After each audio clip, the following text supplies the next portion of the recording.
So Julian, thanks for joining the show. Saka's Is That So? On today's episode, we're going to be looking at, are entrepreneurs made or are they born?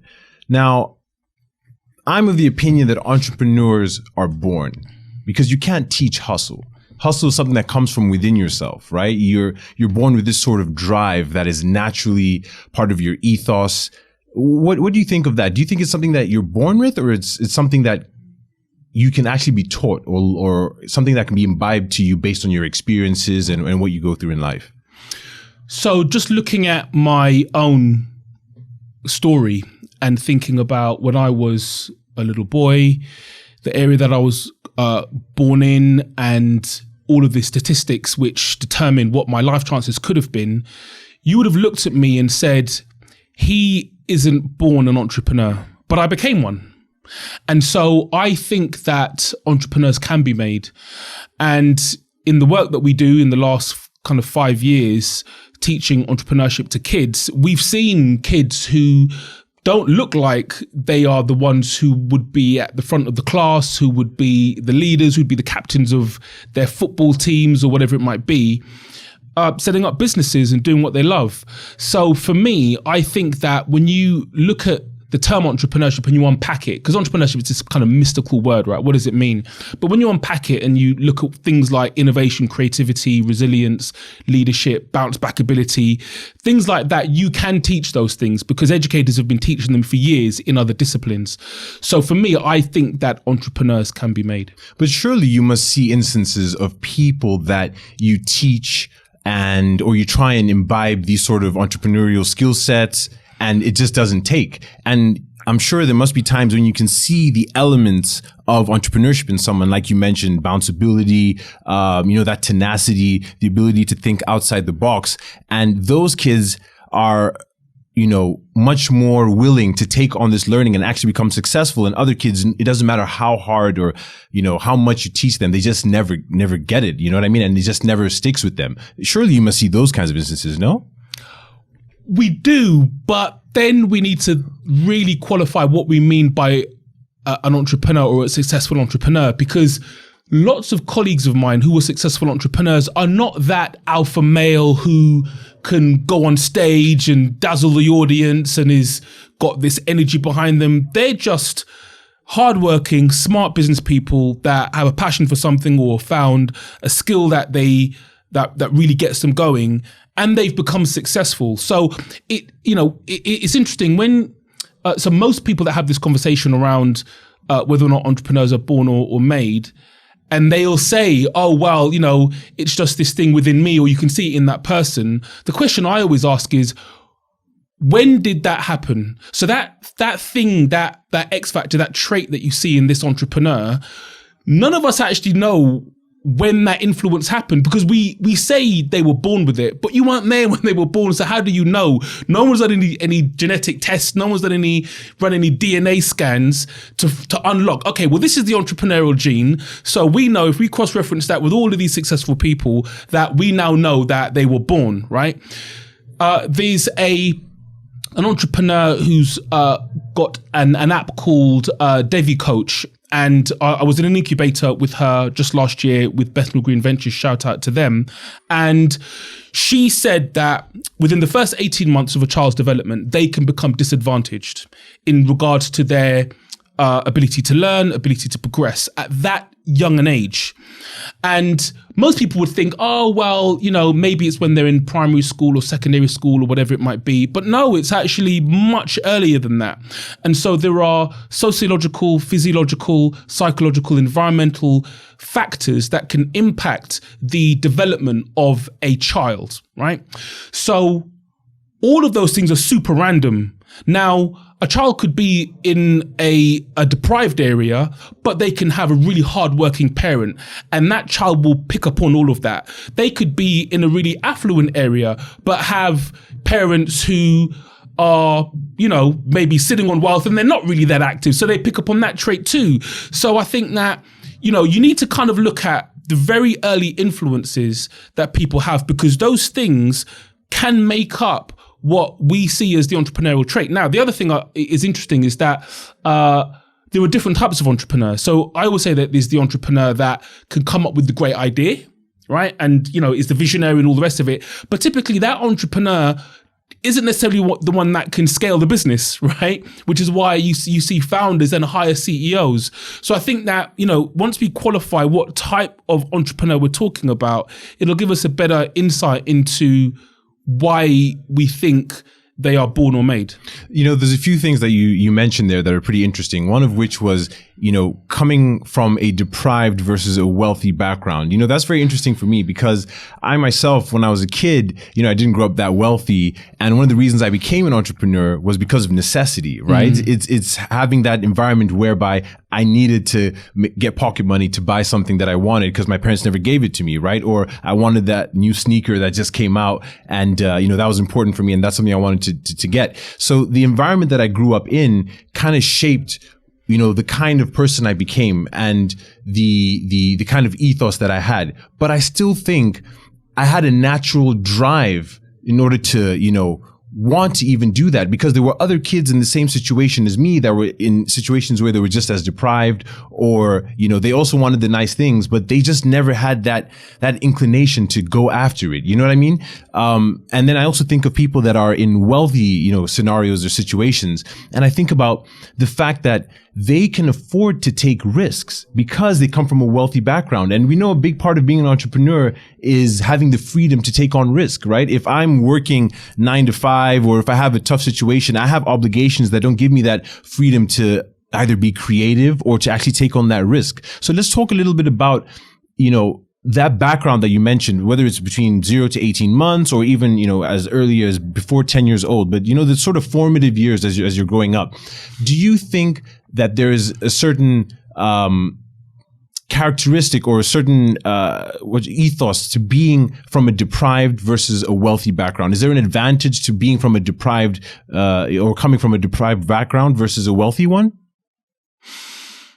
The advantages and disadvantages come at different stages of life. So there was a Medium post that I read a couple of years ago, and it was of an entrepreneur who said that his privilege gave him an advantage as an entrepreneur because when he wanted to start up his own company, he could go to his wife's aunt who had some money, and they had some money because they were able to buy property at a time when other people in the country couldn't buy property because of things like redlining and so on. So then he said that after they had set up and they wanted to scale some more, that he could then go to his cousin who similarly had a privileged background because of the last few decades of kind of social and political narrative that enable them to do things that other ethnicities in the States couldn't do, right? So in that regard, he saw himself as privileged because of his heritage, right? Okay, cool. But then you look at people like, I don't know, if you look at someone like Jay-Z, for example, who clearly didn't come from a wealthy background, but that environment fueled his success. I mean, there are loads of examples of that, both, all around the world. We see people who have a drive to want to change their lives and change their environments. And entrepreneurship is a great way of doing that. So I think that it swings around about. It's not really a clear cut perspective on this issue. But something you said earlier, which was you believe that you had a natural inclination. How do you know it was natural? And how do you know it wasn't influenced or taught in some way, knowingly or unknowingly, by something you'd watched, read, a teacher, a mentor, someone in your family? Because most of us can't remember prior to, I don't know, when we were 3, 4, 5 years old, right? That's a long time for you to be influenced. And you might be able to remember far further back than that, but most of us probably can't remember when we were influenced to be confident, not confident, conscious, not conscious. It's a little bit difficult to work that out, which is why I say that, and it's not even just my own personal view, but educational psychologists, again, will talk about how early years and the development and the impact that has in the first few years is super important. my wife works with early years kids, in a Montessori setting, and those kids are on a perfect trajectory to prep school and then private school, but just those kids, not the kids who were in the state version of that nursery, because there is a deliberate way and a deliberate approach in terms of behavior, in terms of curriculum, in terms of environment, that gives those kids the advantage, not just academically, but socially, and the brand of where they come from, to take them onto a prep school, which then gives them the bump to take them onto a private school, which then gives them the bump to be more likely to become captains of industry, and so on and so forth. That's a very good point. One thing that you mentioned there, or at least something that resonates out of what you're saying, is, there's an element of privilege and sort of trajectory, right? One thing leads to the other, which leads to the other. And it's kind of hard to know the nature versus nurture part of things. It's hard to dissect those two. There's a guy called Scott Shane, I believe, that tried to study if genetics actually have a role to play in how successful you'll be, looking at, DNA and all that, those types of things. And he strongly believes that there's a correlation between your DNA and how much money you're going to make and how successful you'll be. The exact, outgoings of that study I don't exactly have with me, but it's just interesting that nature versus nurture topic is hard to really dissect. In terms of entitlement, right? I mean, you work with a lot of youth entrepreneurs, and there's this myth, or I don't know if it's a myth, but conventional wisdom that young people are sort of entitled, I'm going to be successful, or they expect to see success tomorrow or the day after, right? I don't know if it's because of the Instagram or sort of social media, where everyone thinks, oh, that guy was successful after, working for a week or 2 weeks. And they don't really know that it takes years in order to be a successful entrepreneur. So that sense of entitlement, do you see that with a lot of young people that are trying to become entrepreneurs, and that sort of impatience to get to the end goal of that destination? Yeah, and I think that the media has a huge part to play in it. So the media wants to promote what looks like overnight success because it's, it gets clicks, it gets views, it gets people interested, right? Nobody wants to hear the story of somebody who worked for 10, 15, 20 years to be successful, right? Everyone kind of knows that. We want to hear about the guy or girl who did it in a few weeks or a few months, because that's what we want to aspire to. And so there's this kind of shortcut culture that has been prevailing for some time now. And it's, come about through TV, through social media, and through kind of newspapers and radio. And so the next generation, they adopt that because obviously, if there is a shortcut, then naturally humans want to take that shortcut. But that shortcut, everyone knows isn't real. It's like, people joke that, who have been dubbed overnight successes, they were like, well, yeah, it was a 10-year overnight success, right? And actually there was a lot of groundwork done, decades of groundwork for me to be able to, even if it was overnight, then there was a whole bunch of scenarios that just came together, click, click, click, to actually make that possible. And it wasn't just because, the stars had aligned or someone sprinkled magic dust over me, right? And for every one of those who ultimately, is luck, there are tens of thousands who that isn't the mechanism for, that's not the blueprint for. And just like anything else, if you want to be successful in any discipline, in any industry, you've just got to work for it.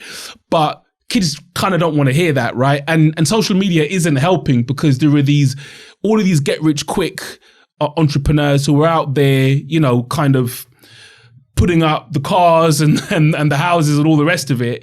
And people are buying into it, not just kids, adults are buying into it. So, we do our best to try and unpick that and say, well, actually, in reality, it is hard work. But the caveat is the hard work is okay if you're doing something that you love. That's a very good point. When I think of social media, there are pros and there are cons. So for instance, everyone looks at it and thinks, yeah, overnight I'll be a success, and they don't see the hard work that goes into it. But I do think there's an element of you get exposure to a lot more role models or successful people that are out there, and you can learn, tips and tricks that they've used along the way to become successful. I myself, I'm on Instagram, more frequently than I probably should be, but, I see a lot more representation out there of people's success and, sort of their ethos and how they got to that point. So if I look at Gary Vee, for instance, who's, world famous for, showing how he got to his entrepreneurial endeavors and how he made them successful and things like that. So I think there is a positive spin on social media in terms of encouraging the youth to look at role models and see what has been done out there. But I do agree that, sometimes that overnight success and that instant fame kind of thing, it's really pervasive. And I myself have fallen short of that, aspiration to want to, be successful within 2 or 3 days, or if it doesn't happen in 6 months, I'm, almost frustrated. I'm like, man, that guy was able to make it. How come I'm not? Am I doing something wrong? But you did allude to a point that's very relevant, which is in terms of luck, right? You can work as hard as you want, but there's always an element of luck. And all successful people will tell you there was an element of being in the right place at the right time. And that led to a big part of their success. So let's talk a little bit about that point, that luck element of it. The harder you work, the luckier you will get. At least that's what most people think. Do you think that's a fair representation of what it means to be a successful entrepreneur? And is that the overall narrative? Or would you say that the harder you work nowadays is quite disjointed from how lucky you'll be? So luck is opportunity meets preparedness. So even though entrepreneurs will use the term luck, if they really unpack those scenarios, they'll realize that if they were lucky to meet the partner or the stakeholder or the investor and that worked, it's probably because their pitch was on point. It's probably because they had spent a long time honing that idea so that it could be delivered in the right way. They probably had a work ethic that put them in that place in the first instance. So I think that luck isn't so much this kind of traditional idea of luck. It's more about a random event happening that you have been prepared to take advantage of. It's not luck in the Disney sense of luck, right? So I think no matter what happens, you do have to be prepared. You always have to be prepared. And the other thing about it is that there are always opportunities. So Richard Branson said, business ideas are like buses. You miss one, another one's back to come along the way, right? So it's because this luck thing suggests that if I'm not lucky, or if I'm not able to take advantage of luck the first time, then I'm done for, which is not true. In regards to social media, when I was giving a talk at a conference just last week, delivering a keynote, and I said that if you look at my social media, it is the highlight reel. Yeah. And for every award or great thing that happens, there are 10 mishaps. There are 10 really bad days. There are 10 disappointments. There are 10 no's, maybe more. But the reason why it looks like a lot's happening for me is because I can run through those no's and they don't disrupt or slow me down, because the no's don't matter. The no's aren't important. All the no's do for me is inform what I need to do the next time, because I'm really about that life. The thing that I want to do, I really want to do it. So it's a little bit like, if you're riding a bike, you're learning any kind of sport, you're not going to get it right the first time. But if you're really into that sport, you're going to keep going until you become more proficient. And so for me, but then the danger with social media is that people might look at my social media and think I make it look easy. Individuals like Gary Vee, maybe even yourself, make it look easy. And that's actually the wrong message, because when people are coming up, young entrepreneurs are looking at that thinking, wow, Saka's doing it, man. This must be a breeze. If I just do what Saka does, then I'm good. But that there's a whole lot of stuff that you've had to do to make that highlight reel possible. And so I think that, a good friend of mine said that, there's a difference between giving advice and sharing experiences, because I don't think that you should take or give advice. I think you should share an experience, because advice is based on a very small window of your story.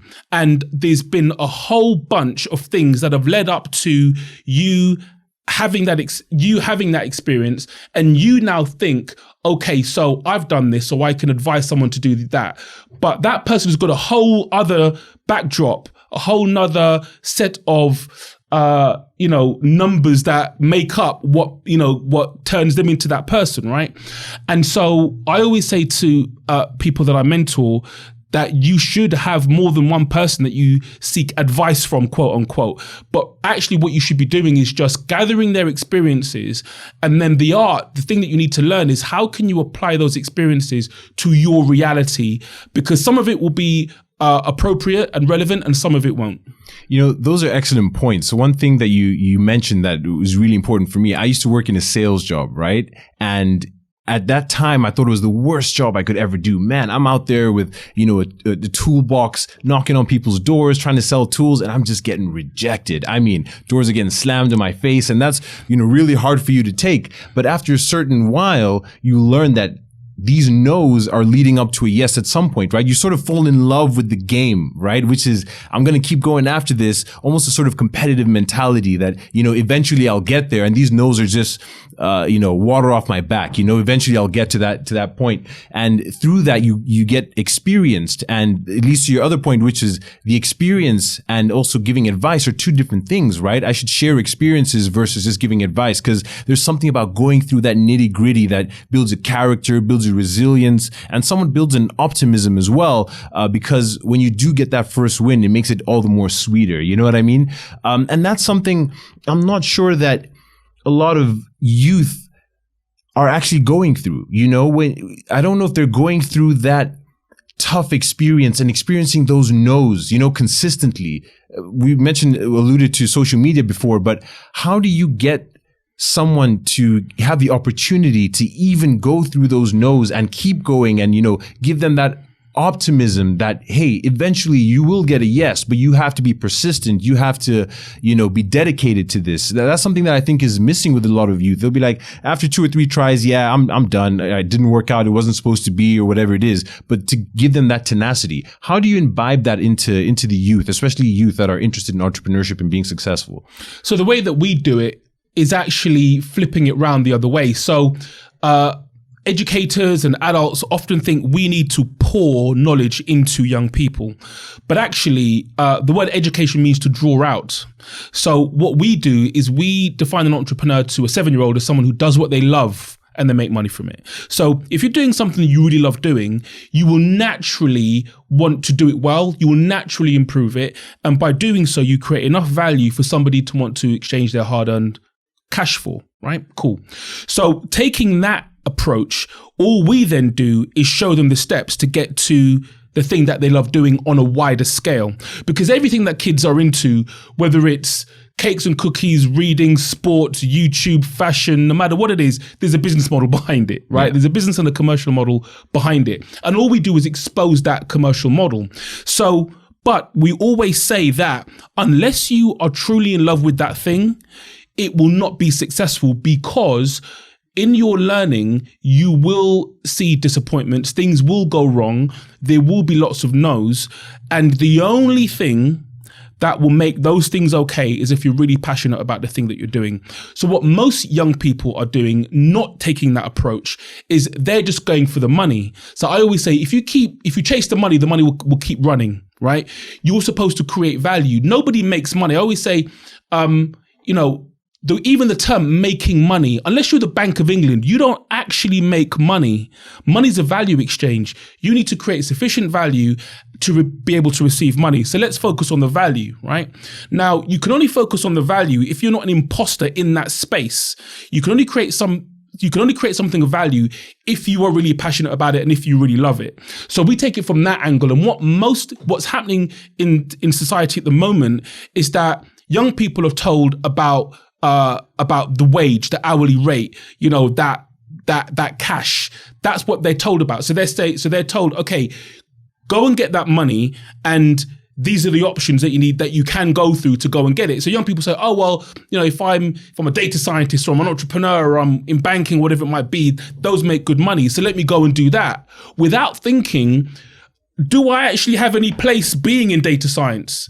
Do I have any place being an entrepreneur? Do I even like it? What the heck am I doing in investment banking, right? Now, you can fake that for some time, but what happens, and this is the story that isn't being told at the other end of success. So you look at those who are in their 50s, 60s, looking at retirement, they've now made it in corporate life, right?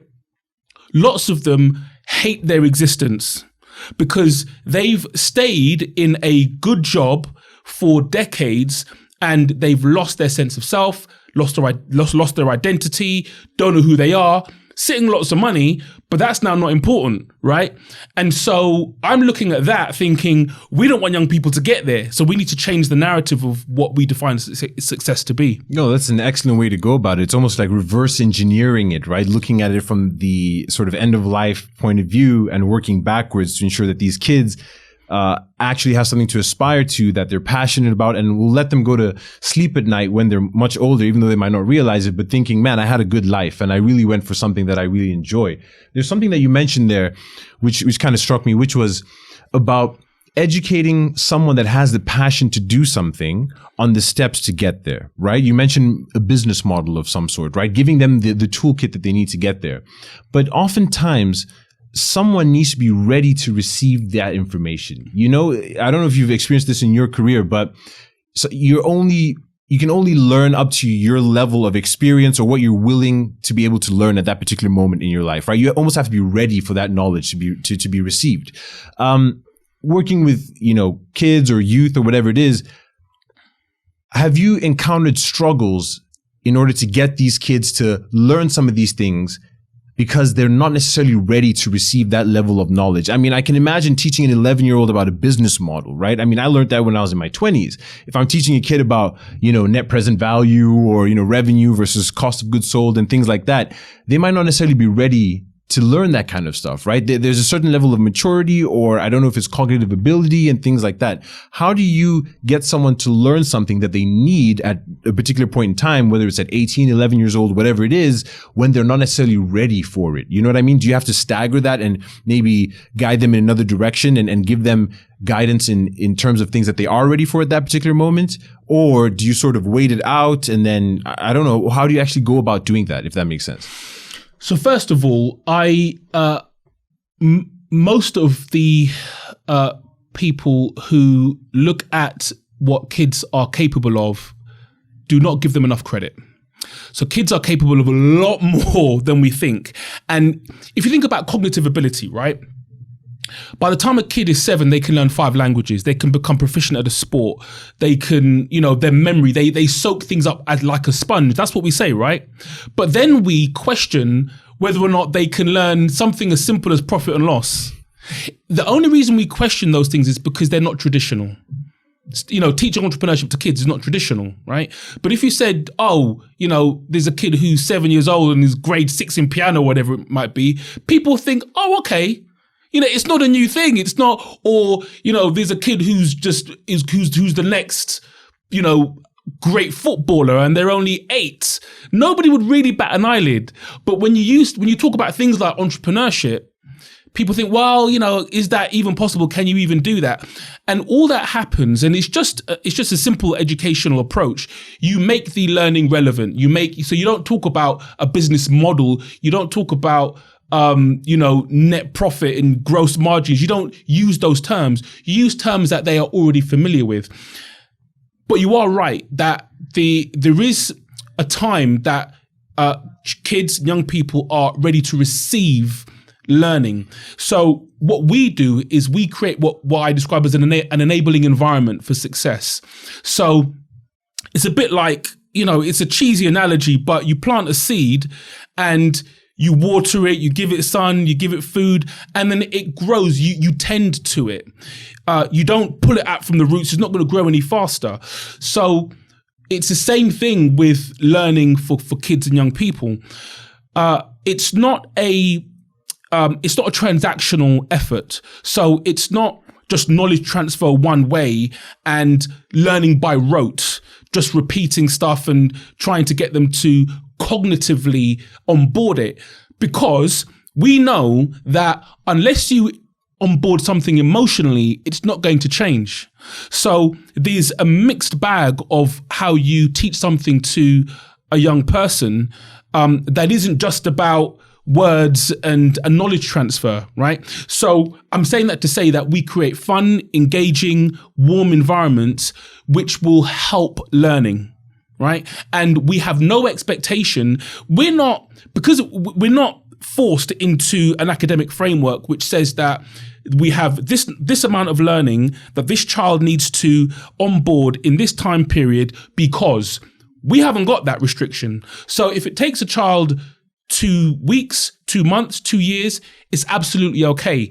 We are here in this enabling environment. We've got this ecosystem where if you dip in and out of it, if you take longer than someone else, it's totally fine. It doesn't matter when you're ready to take that learning on board.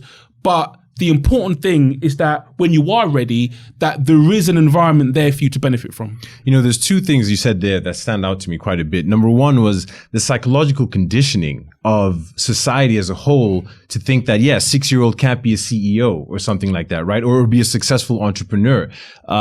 That's something that we have to change as a society, right? To think that, yeah, young people can learn 5 or 6 languages. They're capable of learning so much more. Perhaps we don't give them enough credit for that. I mean, it's probably going to, change my ethos a little bit when I have kids, and just giving them a bit more of the benefit of the doubt, which I think society doesn't do as much. And the second thing that comes out there is, formal education is pretty structured, right? As you mentioned, if you give them the space and the time and the flexibility, whether it's 2 or 4 years, to really imbibe that learning that they need to be successful, that might be a better outfit for them. And the reason I'm thinking about this is, the current formal education sort of landscape, it doesn't cater to flexibility, to testing out new ideas. And these are things which are important for entrepreneurs. I mean, to be quite frank with you, you don't learn about entrepreneurship in school, right? You don't learn about finances. You don't really learn about money. You don't learn about chasing your passion. None of that stuff, right? They teach you about photosynthesis, which has been very helpful so far. But you know what I mean? That formal education route, which is programmed as the route to success and things like that, or eventually after you graduate with your master's and you do an MBA, and maybe that's when you learn entrepreneurship. That seems to not necessarily be working, right? You kind of have to think differently and think outside of the mold in order to, receive that learning and to be a bit of a rebel, as a kid, to actually be an entrepreneur, because it's not the norm. Your school doesn't encourage it. Your environment might not encourage it. Everything around you might not necessarily encourage it. So there's a bit of rebelliousness to it. In terms of formal versus informal education, how do you think we can create more informal or less structured avenues for people to explore entrepreneurship? Because, if a 13-year-old says I'm dropping out of school, or a 15-year or whatever it is, a young person says I'm dropping out of school to go through this unknown, risky, flexible type of environment, which might be successful and might not be, they'll be frowned upon, right? It'll be like, oh, you're going down the wrong path, or don't do that. How do you think we can change that narrative to ensure that we're allowing flexibility within the formal education systems, or even creating another system to give people the avenues they need to be successful as they're going through this entrepreneurial journey? So as you said, it's that exploration, and that exploration through experience. And I think that, looking at the experience of my daughter, when she was, 4 or 5 years old, when I had a home office, I would be working away. She'd be, in the corner playing. When the phone would ring, she'd know to be quiet. We had this little thing going on. And then a couple of years later, we had a garden party, had family and friends over. And she came out to the garden door, and she was with her cousins, who were all, a few years older than her. And she said, right, everybody, we've made things for you to buy. And if you don't have money, we've made you credit cards too. And everybody looked at me like, what are you teaching this poor child, right? And I said, actually, I've not been teaching her anything. She's been absorbing, seemingly via osmosis, all of the conversations that I've been having, and she's been putting 2 and 2 together, right? And even, this idea of when she said, oh, we'll make credit cards for you. If you think about it, 10 years later, there are startups who are creating banks left, right, and center. So I say that to say that we ridicule the ideas of children thinking, well, how can you make a credit card, right? It's ridiculous. You've got to be a bank that's over 100 years old. Well, actually, no, you don't. So in our experience, when we are kind of teaching kids, we put them in an environment where they can experience things, but we don't tell them or dictate what that experience should lead them to. We say, what do you think? How do you think this, what do you think is possible? What would you like to do?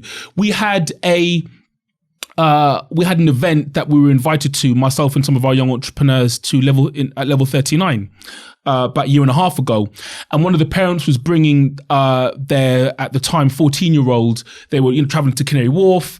And the mother said to him, one day, looking at all these big buildings, one day if you work really hard, you could work in a place like this. And he said to his mum, no, one day I'll own a building like this. Right. And, she was as shocked as she was proud. But the fact is, people own these buildings. They're not owned by some ethereal, council of gods. They're owned by actual people, right? Lots of them, but the people operate these things, right? So it's not as if it's not a reality. It's just that we don't connect it to the reality of the kids that we see in front of us. But it doesn't mean that it can't happen. That's an excellent point. One thing that stands out to me based on what you said was that creativity of youth, right? I think it was Robert Herjavec that said, if, first-time entrepreneurs knew what they were getting into, they wouldn't do it because of how hard it is, right? But there's a bit of naivety, there's a bit of creativity that needs to be harnessed for people to be successful entrepreneurs. And, youth have that in spades. They might not necessarily have the toolkit or the experience and all those other things, but there's an element of creativity that comes to the ideation process of creating a successful venture or just being successful in what you want to do. There's an element of naivety, right? You have to believe that this is going to work out, and naivety is often, concocted with youth, right? Let's talk a little bit about that naivety, right? Let's talk a little bit about that creativity or the characteristics of youth that will make young people successful as entrepreneurs. And then on the flip side, let's also talk about the characteristics of youth that perhaps are not so good for entrepreneurship or being successful. So for instance, the discipline, discipline is something that if you see a 10-year-old kid that has discipline, that's kind of a standout kind of kid, not most kids are disciplined at 10 years old to wake up at a certain time, eat a certain meal. And that's an element of success that you need, or an element of your toolkit that you need in order to be a successful entrepreneur. So let's talk about a little bit about those two parts of it. What about the youth helps them to be successful entrepreneurs, and what characteristics of the youth do you see that are, really hard or they need to overcome in order to be successful entrepreneurs? So it's interesting you say the word discipline, and I'm a little bit, there's another way of looking at it, because there's discipline and then there's work ethic. So, I remember that I was at a primary school, and as part of the assembly, the kids would come in one row at a time. They'd sit down very neatly. They would respond on command. And if you looked at it as an outsider looking in, you'd think, what the hell is going on? These kids look like robots. They're 4 or 5 years old. This cannot be the way. But this is how kids are organized in school today, right? So somebody would argue that those kids are disciplined because they can follow orders, right? They conform, they're not disruptive. But then as entrepreneurs, we know that actually you're not supposed to conform. You are supposed to be a little bit disruptive. And, traditional thinking doesn't create innovation or change. So I think that, it's not discipline that is imposed. It's discipline that you impose on yourself. Because if you only are disciplined because a boss or a school or a framework has told you to be that way, you're less likely to innovate. So, in fact, when I see kids in classes being disruptive, in my mind, I think, right, you're being disruptive because you're probably bored. This is the thing. People think kids are disruptive because they're just naughty. No, a lot of it is because they already know what the subject is. Now they're bored. You can't engage them. So they're going to engage themselves, right? Yeah. Now, that's not always a great thing because they disrupt the rest of the class, blah, blah, blah. But then that's not the kid's fault. That's because class sizes are too big. That's because the teacher doesn't have a mechanism to be able to teach kids at different rates. Because if you think about it, you've got a class of 25, 30. They're all going to be learning at different rates. So clearly that's not going to work very well, right? But I think that the way in which some of the things that kids, in terms of creativity, when we think about this word, entrepreneurs are creators. It's actually what they do. They have an idea, and what makes a great entrepreneur is the ability to take an idea from your head, right? Just from these thoughts bubbling around, and you can turn it into something. You are creating. That's what you're doing. Now, creating isn't necessarily, well, the optimal end of creation isn't just copying, right? That's not what people, like, I guess I always say the difference between a businessman and an entrepreneur is that a businessman will say, okay, there's a glass here. Let me just buy glasses at a low price and sell them for a high price. That's what a businessman will do, right? Whereas an entrepreneur will say, well, there's a glass. Its function is to hold water, but the glass probably costs more than the water. So is there another mechanism to hold the water? Right. And there are entrepreneurs who've come up, I'm not sure if you've seen them, who've come up with these kind of water bubbles, which are edible, which now you don't need plastic or glass. Yeah. I've never seen that. And that's entrepreneurship. Yeah. It was trial somewhere. I can't remember where it was. I think it was for a race or something, but it was just this bowl full of like just globules, right? But it was water, right? And it was held together by some kind of chemical skin, but you didn't need plastic or glass. That's entrepreneurial, right? Now, kids have creativity, as you say, in spades. And Sir Ken Robinson, one of the most famous TED Talks he gave, which was, do schools kill creativity? Through this conformist mechanism, they kind of, kill that creativity. And it's only when, you kind of get to the point of entrepreneurship, you either have an aha moment or you have a problem that really, grates you and you come up with a solution. So I think that what we need to do is to try and keep that creative thread going for as long as possible in kids so that they can realize what they're really good at, what they want to do, and in a different way, in a new way, something that they think should be, not something that we've given them. Because if they're going into pre-made structures, then that mechanism will continue, right? And most mechanisms we have today need some kind of optimizing, right? So actually, they should be going into those.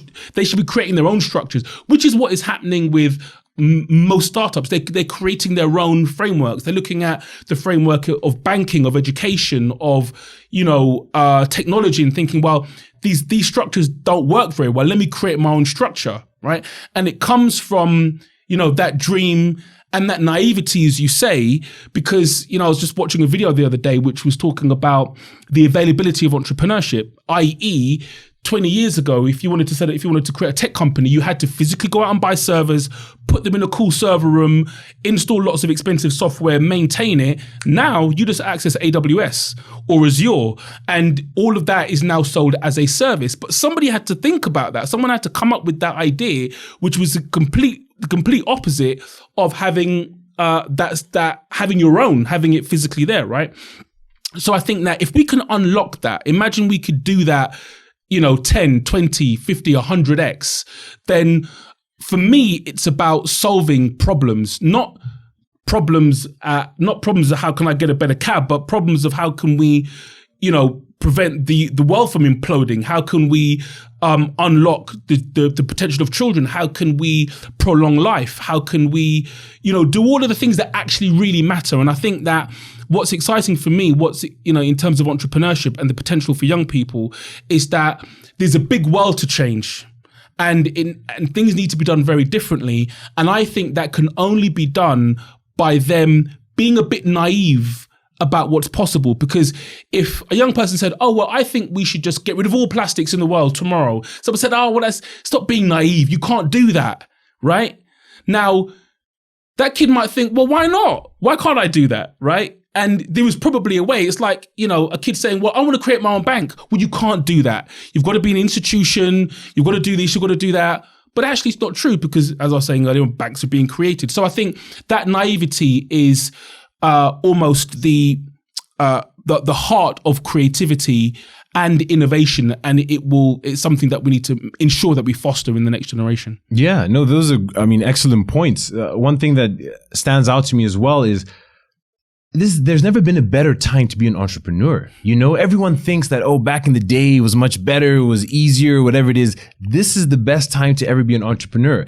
I could use the cliches of, you know, the internet is widely available, but even in the toolkits that you need to get something started and off the ground. I mean, in the UK alone, 600,000 businesses or so are started a year. And it's only being made easier as time goes on, because now you don't have to buy servers. Now you can outsource or get someone on Fiverr to create your website and all those sorts of things. So, you know, giving kids the confidence, the ability, the platforms, the tools that they need in order to be successful entrepreneurs, those barriers, I'm really proud of our generation and hopefully where things go from now on, in terms of making things easier for people to be entrepreneurs. Because, you know, a lot of the times when you see those hurdles and they look so insurmountable, right? It's like, man, that's such a, you know, to start a bank, it's almost unfathomable, right? You have to be creative, as you mentioned, naive and all those sorts of things.